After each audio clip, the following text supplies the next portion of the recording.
topic is very interesting, right? Best practices in PoSH. Okay, so we have Aparna, who's been a jury member.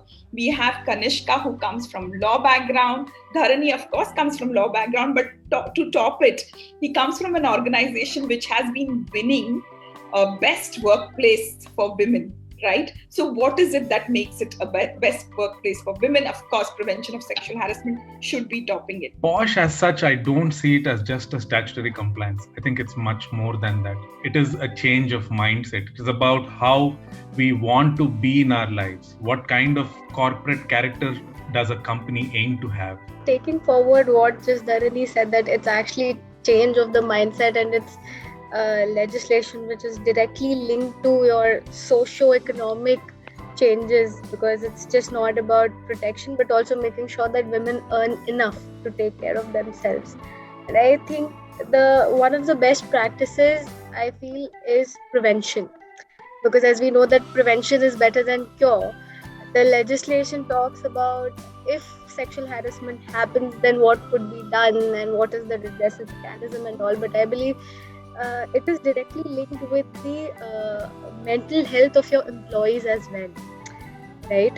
And it's just not about the victim, it's also, or the complainant, it's also about the respondent as well. My point is, one of the practices that an organization can do is have collaborative steps where not just the complainant or the person suffering sexual harassment, but somebody who's going through mental problems or feel that might do something wrong, the help should be given to both of them, and not just focused on the fact that once something has happened and only then you invent the wheel and you take care of it. So when we talk about prohibition, a very simple thing can be done. The moment a person becomes an employee of your company, put it in the employment agreement when that person is signing that, the company has zero tolerance policy in respect of sexual harassment, and we have an elaborate policy, and if at all you breach, then there are consequences and you accept it. It is a painful truth that many companies in many situations, IC committees are waiting for a complaint to come and then start acting. So that is something that I would really advocate against, because if we want to establish IC as a parallel function available to help, the only way to do it is to be proactive. IC has two other hats to wear, like Kanishka was just saying. It's prevention and prohibition and then redressal. Unfortunately, many of the committees today are talking only about, they're only acting on the redressal responsibility, while I would definitely recommend that they start working on prevention and prohibition. That, according to me, it's like gardening, the external member can play a big role in this. You start sowing that seed right from when you do the IC training, saying that, you have three different functions. The best way to not reach the redressal way is to do prevention and prohibition. So it's like what you tell a HR person, please keep your ears firmly to the ground. You have the responsibility to actually look out and create a safe and secure work environment, a zero harassment workplace. You don't have to wait till you get a case. I agree with what Kanishka said about the object and intent of the act. They need to start having physical training programs. COVID, I can understand, but even before that, I have hardly seen people who actually conduct training programs for people on PoSH, which is not coordinated by graphics on the screen, or some videos go on, somebody comes and speaks for 10 minutes and it's over. No. Where all I have worked and where all I've been invited for, I've done sessions for 1.5 hours to 2 hours to let people know what it means, to make them understand exactly what they need to do and how they need to do. And it's not just, men that need to be trained. It is also women. It's also, the awareness is not just about, okay, there's an act, whenever you have a trouble, you can go to the IC. These are things that most people know about. But what constitutes sexual harassment? What defines sexual harassment? Why do we need to talk about it so much? I think the first thing that I found is, as soon as you say sexual harassment, even if before you complete the sentence, half the people are looking here and there, don't want to maintain eye contact, they don't want to talk about it, they don't even want to mention sexual at all. That is the kind of environment we are living in, and we should first acknowledge that. We need to first educate people that it is part and parcel of what we are doing in the corporate world. What that is actually mean, what are the frameworks in which it should work. I think the IC needs to come across. That's why the complaints part has been removed, right? As most of you are aware, internal complaints committee is now internal committee. Why is that so? Because you are an internal committee to counsel, to make people aware of what is happening. The other thing is, I think organizations should also link up their internal redressal mechanism with IC. That is, if they have a whistleblower policy, a non-retaliation policy, they should mention it when you're talking about IC, when you're talking about PoSH. Whistleblower protection and the non-retaliation policy is very, very important. And also, if you can link it up with your hotline, most companies have something called as a hotline, where you can pick up the phone and register anything that you feel is wrong that is happening in the company, not just with sexual harassment, anything wrong about the company. What the IC needs to do is highlight it and integrate it with your IC and let them know that even if you have a sexual harassment complaint and if you don't feel comfortable reaching to us for any case, any reason, then you can pick up the phone and raise a ticket with the hotline, and trust us, it will go through only to us. The sixth sense is nothing but the common sense. People should use that. For example, the Act says you need to have posters in the organization. That doesn't mean you have 20 posters on each floor. You need to mention that the organization is sexual harassment complaint free for a certain amount of period, or let them know that it is only a very minuscule percentage of people who were affected by it. Give the proper statistics about what is happening to the board and the leaders, so that they understand that we are doing this not because we are bad, but because we want to continue the good that we are doing. One thing is, many progressive organizations have gone in and done tons of awareness. We do hundreds of sessions of personal training every month. So one is trainings, and there are many organizations who have started doing month-on-month training.